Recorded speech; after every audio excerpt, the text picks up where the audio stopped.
Buenas noches, muchas gracias a todos los presentes. Hoy el Centro de Estudios Jurídicos y Estratégicos se complace en recibir a estos tres destacados conferencistas y realmente son personas que pueden hablar con propiedad sobre el tema que hoy nos convocó, que es sobre nuestra justicia. ¿Se escucha bien al fondo también, verdad? Perfecto, gracias. Tenemos a la doctora Gabriela Fossati, al doctor Eduardo Luz y al doctor Gustavo Subía. Las damas primero, pero además hay una razón de abecedario para cómo los nombre por el apellido, ¿verdad? Así que es justo, ¿verdad? Quisiera, antes de cederles la palabra, hacer una breve presentación, porque algunos de los presentes puede que no conozcan qué es el CEGE. El CEGE es el Centro de Estudios Jurídicos y Estratégicos. Es una asociación que está inscripta desde el año 2015 en el Ministerio de Educación y Cultura y cuyos fines son académicos. Y realizamos reuniones de estas características para que la ciudadanía pueda escuchar de primera mano actores relevantes en diversas áreas del quehacer nacional. Por una razón de otros compromisos asumidos por el doctor Subía, va a ser quien tome la palabra en primer lugar. Lo escuchamos, doctor.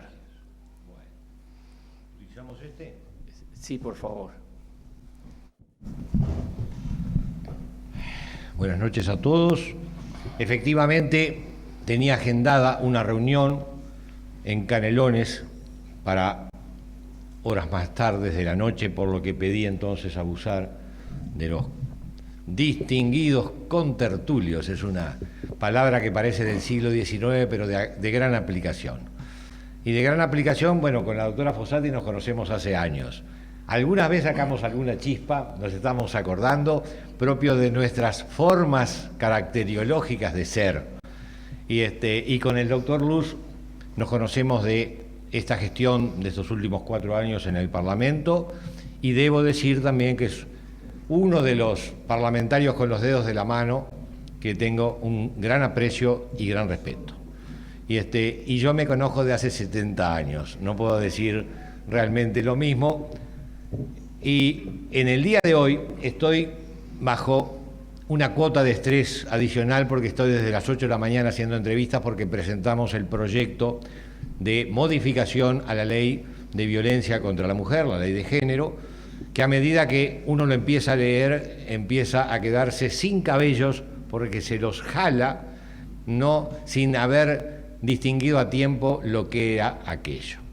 Pero el tema que hoy nos convoca es una especie de, digamos, de referencia de la situación de la justicia en el momento actual, lo cual no es fácil porque es un ente excesivamente laxo como para poder definirlo. Pero ha habido una implementación, que es la del Código de Proceso Penal, que de alguna forma marca un antes y un después en el quehacer de la justicia. ¿Por qué? Porque la materia penal no deja de ser la materia que acarrea mayores resultados lesivos a muchos de los comparecientes y por lo tanto tiene una intensidad dramática. En ese Código de Proceso Penal hemos tenido varias visiones, yo he pasado por varias visiones y debo de reconocer en primer lugar que siempre fui partidario de un procedimiento acusatorio. Y tuve, lamentablemente, en un principio, una visión crítica pero superficial de lo que significa el nuevo código. Crítica vinculado más que nada y eso lo hice notar desde el inicio, en nuestra historia de vida que es el Twitter, en mi caso particular.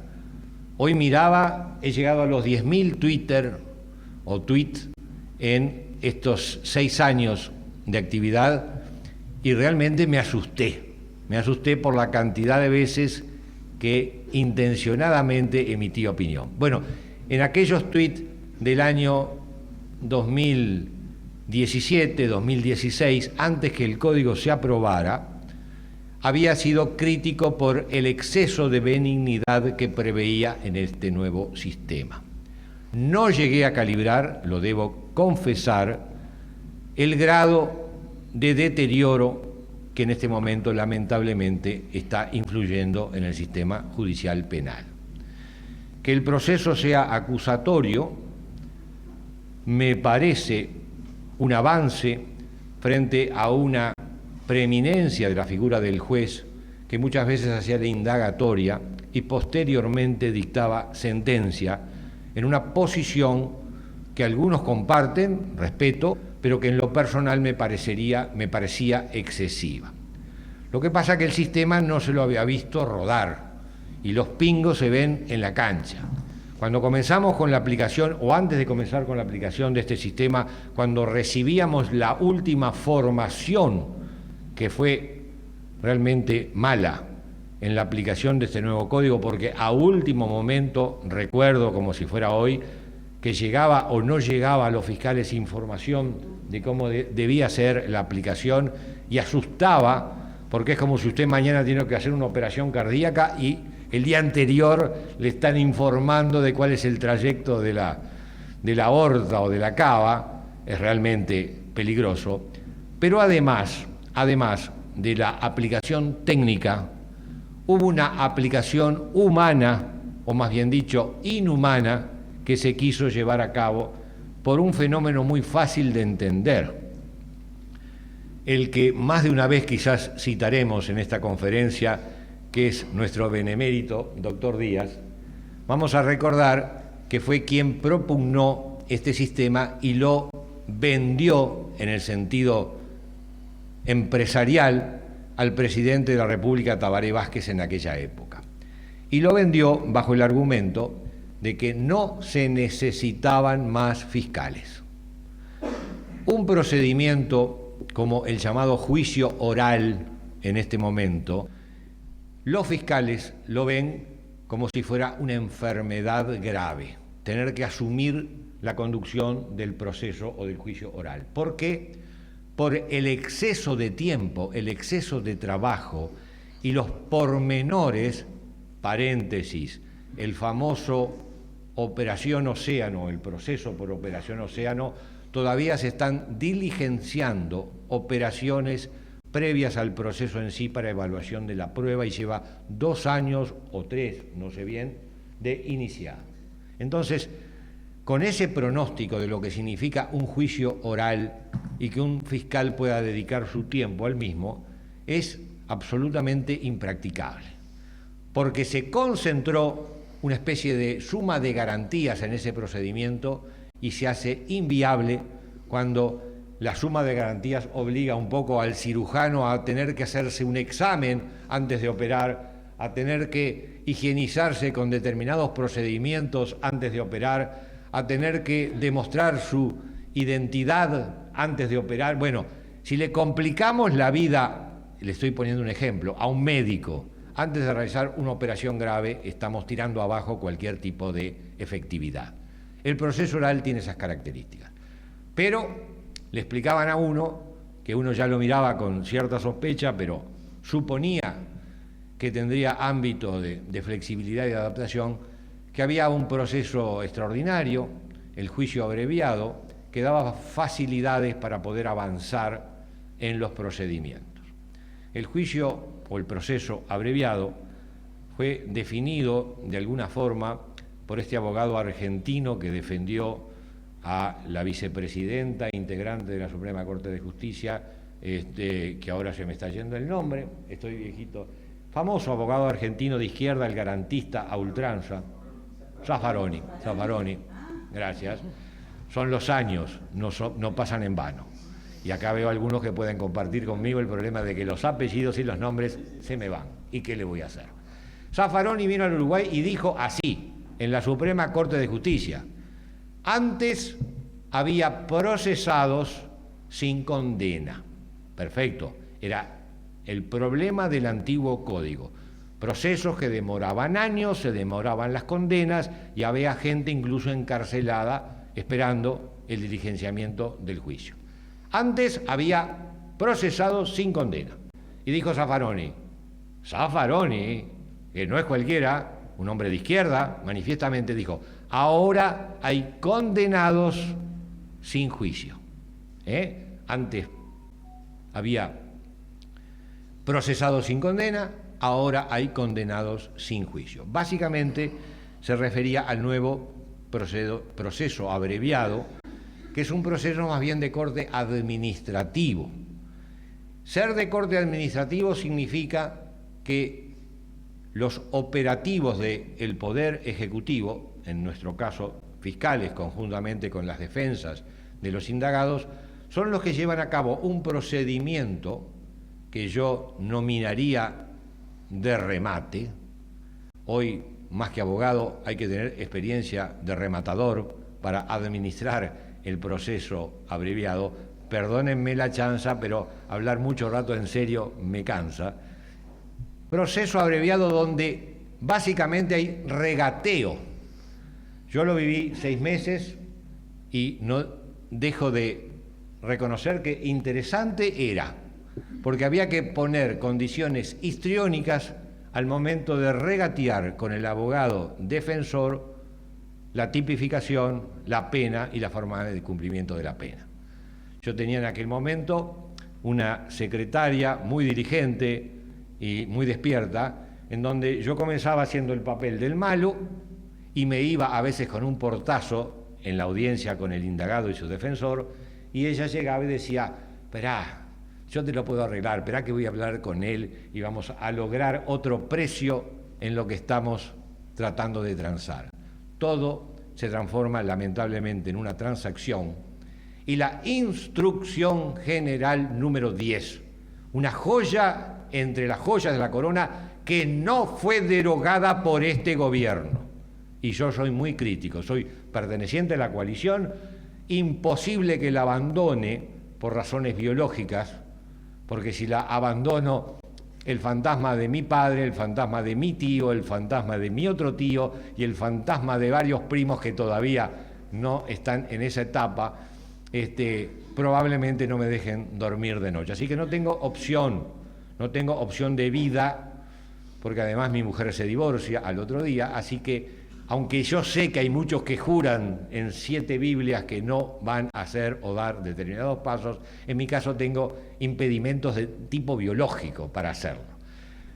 Pero no abandonar la coalición no significa ser crítico, y lamentablemente soy crítico intenso de las políticas de seguridad y judiciales que este gobierno ha seguido. Judiciales porque no se ha transformado nada.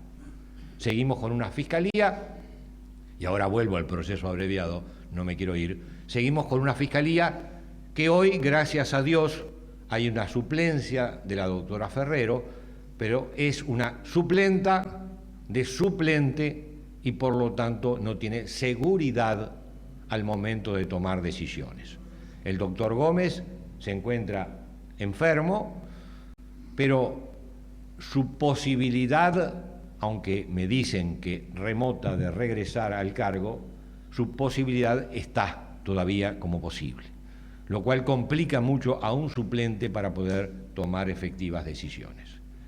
Entonces, volviendo a la joya de las joyas, Instrucción General número 10, dice, el fiscal puede negociar, la palabra es textual, es buscar en Fiscalía, Instrucciones Generales, ir a la 10, infine establece que el fiscal puede negociar. Digo yo, el idioma español es rico en expresiones. Había un cómico que hablaba de el idioma español es rico en expresiones idiomáticas. Bueno, la palabra que se les ocurrió estampar en la Instrucción General número 10, que lleva a cabo el 97% de los procesos en este país o el verbo, es negociar. Por supuesto que en el diccionario ustedes pueden encontrar en el concepto de negociación una amplitud que va más allá de la relación económica, pero la negociación vinculada a la justicia deja mucho que desear. Pero no solamente se negocia la tipificación del delito, es decir, ¿qué le vamos a imputar a este buen hombre? Si vamos a imputar hurto, agravado, rapiña, todo se negocia y se puede negociar la pena y se puede negociar el cumplimiento de la pena.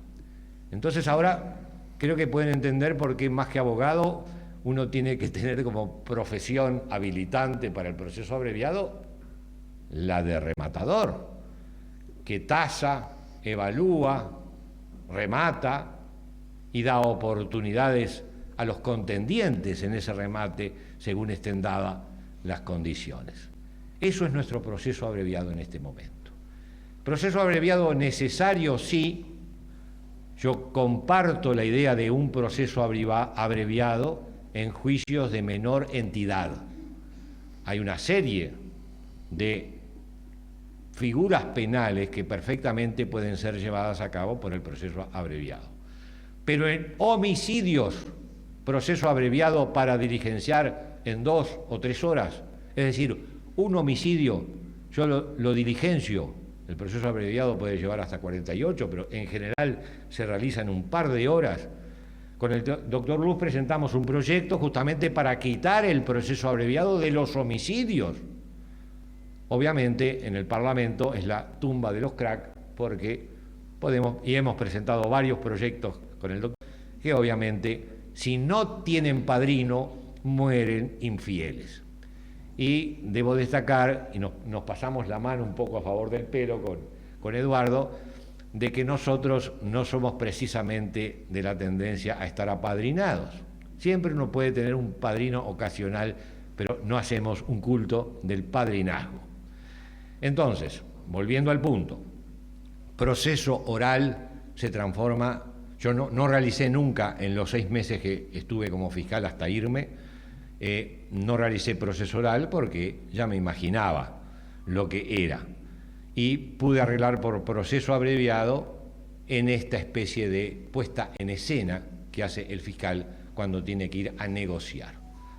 Ustedes creen que es negociar 1/3 de la pena, porque eso es lo que dice la ley. No, es negociar la pena entera, porque si en lugar de una rapiña imputamos un hurto agravado, la pena ya por el cambio de tipificación, la pena varió sustancialmente. Y si además tenemos la posibilidad de negociar el tercio, que es lo que dice formalmente, la sustancialidad es total.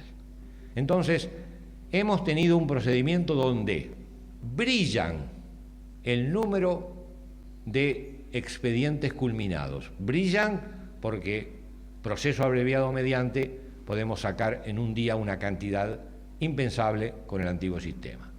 Y brillan también el desconocimiento de las garantías individuales en ese tipo de proceso. Entonces, yo esperaba que el tiempo se me hiciera largo hoy porque no pude preparar, pero el tiempo se me está haciendo corto, estoy mirándolo y se nos pasan los minutos. Básicamente tenemos un sistema judicial que está funcionando estrictamente sobre estas 2 patas. Hay después un proceso extraordinario que no se aplica, o por lo menos no se aplica con buenos fines. Es una tercera fórmula que no tiene realidad o virtualidad eficaz. Lo que funciona es el proceso abreviado y el proceso oral. Los fiscales temen, con razón, por lo que es el desgaste de horas al proceso oral, recurren al proceso abreviado y hoy tenemos lo que dijo Zaffaroni. Antes había procesados sin condena, hoy hay condenados sin juicio. Porque muchos autores, y destaquemos un colega nuestro como el caso de Pacheco, de Luis Pacheco, muchos autores sostienen que eso no es proceso. Transar entre 2 o entre 3, con el abogado defensor presente, transar un delito o una pena, eso no es justicia, es un mecanismo previsto, sí, en materia civil, la transacción pero en absoluto puede representar el ideal de justicia.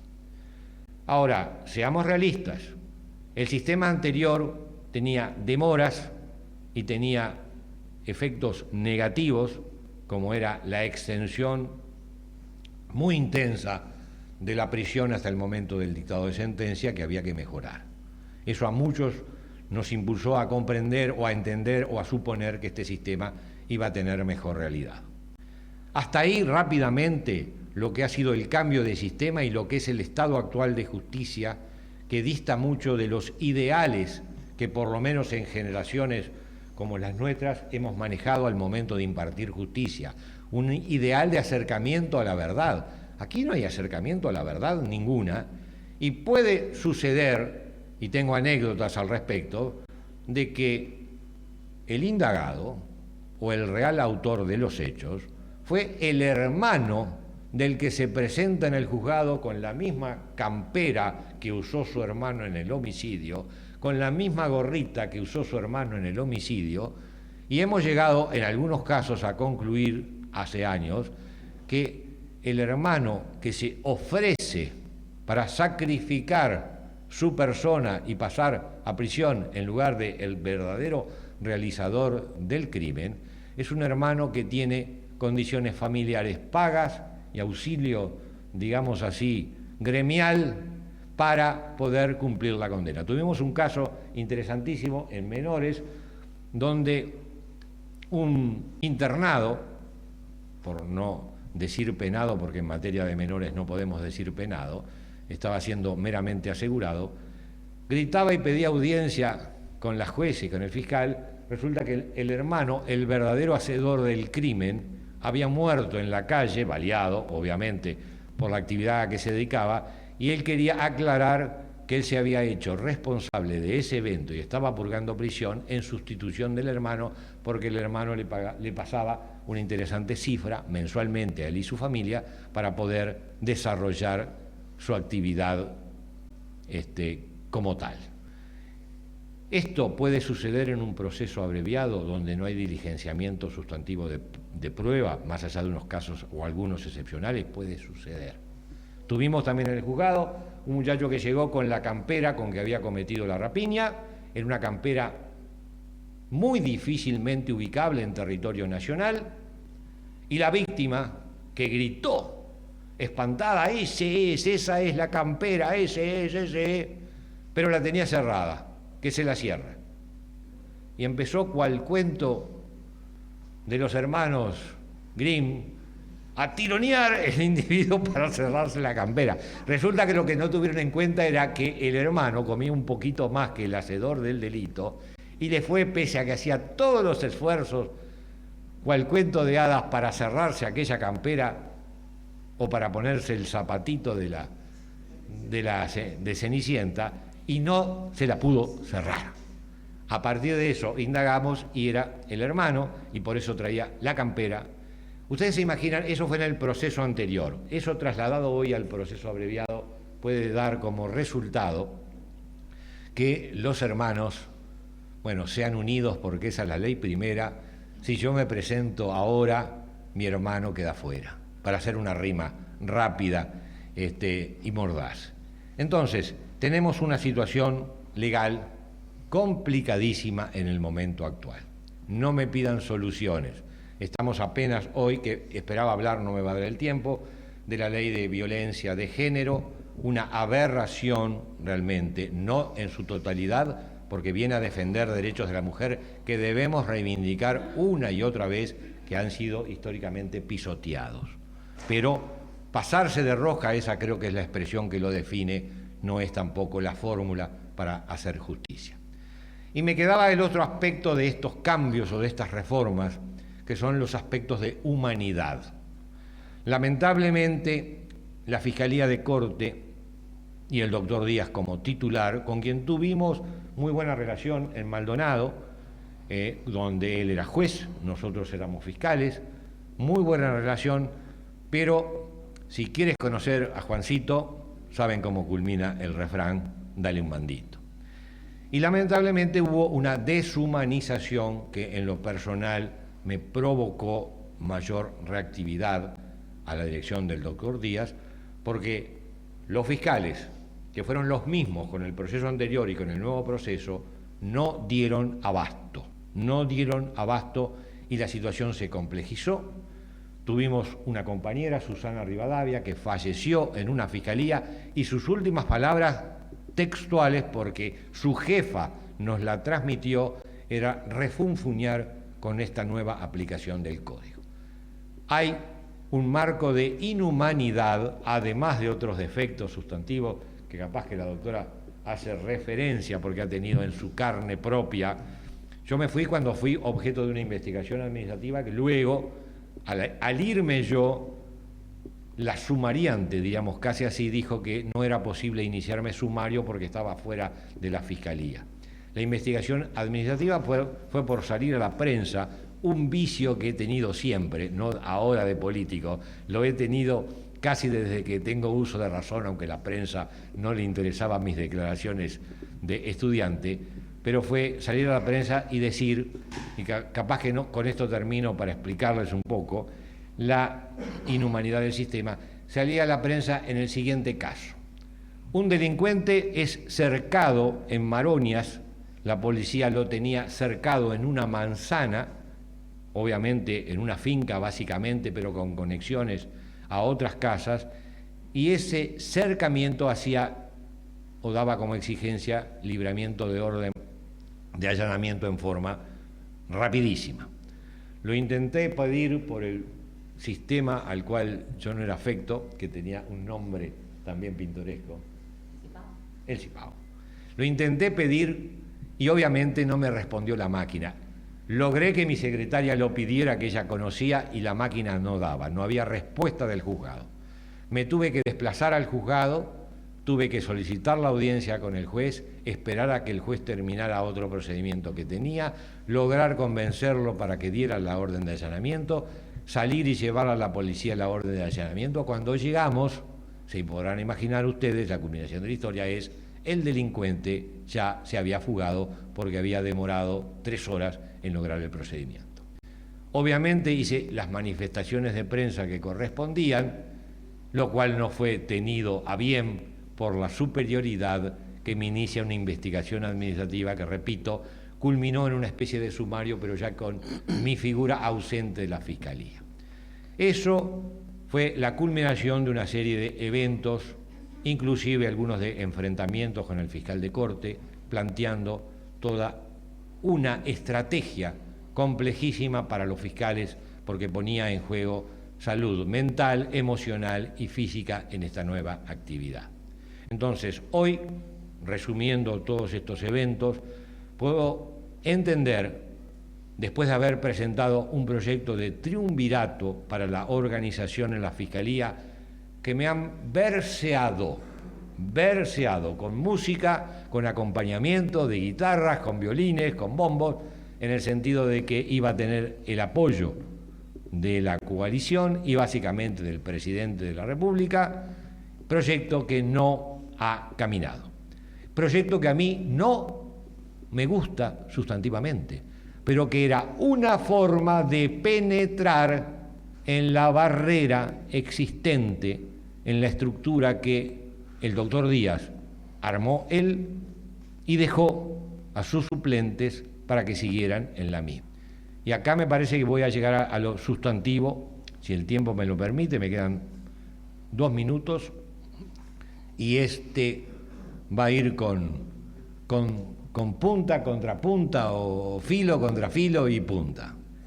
Mientras no se cambie la estructura de poder en la Fiscalía de Corte, varios procesos que supongo a muchos de ustedes molestan y tienen todo el derecho a sentirse agraviados, sobre militares, policías o asimilados, no los vamos a poder evitar. Es decir, hay que cambiar la estructura de poder de la Fiscalía para tener una presencia que hace unos años soñaba que pudiera ser una presencia importante, hoy lamentablemente tengo ciertas dudas, pero para tener una presencia y cambiar mecanismos y cambiar y sustituir operadores que en este momento, y lo sabe el doctor Ravera, que acá tenemos, operadores con los cuales yo trabajé muchos años y tuve buena relación, pero que hoy, con las cartas a la vista, son operadores con vinculación parental a las fuerzas de izquierda que quisieron desestabilizar nuestro Estado y que no es correcto bajo ningún aspecto que ello suceda. Y no termino. Yo, como hijo de militar, sobrino de otro militar, primo de otro militar, me abstenía en las causas que se iniciaban a militares cuando no existía esta fiscalía especializada por razones de decoro y delicadeza. No sabía que otros operadores tenían familiares directos, vinculados a la subversión, eso no lo supe nunca, si no les hubiera dicho, a ti también te corresponde abstenerse. Unos nos abstuvimos, otros no se abstienen. La mecánica, a mi juicio, para esa maraña, ordenarla, es que haya un cambio de poder en la Fiscalía. ¿Y cómo? La designación del fiscal general es en este momento casi un imposible de poder arribar, porque necesitamos una mayoría especial que no la da ni la oposición ni la coalición. Por lo menos el sistema de triunvirato, que era un intercambio de figuritas, y lo digo y lo sostengo en televisión, son 3 cargos, de los cuales obviamente uno iría para el Frente, otro para el Partido Nacional y el tercero se disputaría entre Cabildo Abierto y Partido Colorado, pero ese intercambio de figuritas podría dar mayoría a la coalición en ese triunvirato para tener los mecanismos operativos para cambiar lo que venía diciendo. Y ahora sí, los tengo que abandonar porque es espantoso excederse con el tiempo concedido, a la espera de que en algún momento el presidente de la República reflexione sobre que la idea del triunvirato va mucho más allá del triunvirato per se. Es una idea que tiene una finalidad política de estructuración. En los últimos meses me han enviado chasques diciendo, el presidente de la República, a través de la senadora Bianchi, diciendo que va a apoyar el proyecto del triunvirato. No ha sido así, no creo que sea así, y ahí está la verdadera llave para destrabar muchos de los conflictos injustos que hoy soportan sobre todo las Fuerzas Armadas. Y no llegué a hablar de la participación de las Fuerzas Armadas en las labores represivas, eso sería harina de otro costal. El tiempo es tirano, van a estar en manos de excelentes operadores del sistema judicial. Por mi parte, lamento no quedarme, pero estamos con estas otras obligaciones propias de la campaña a la cual iniciamos. No sabemos cómo terminaremos, vaya a saber, y todavía queda mucho por delante. Muchas gracias.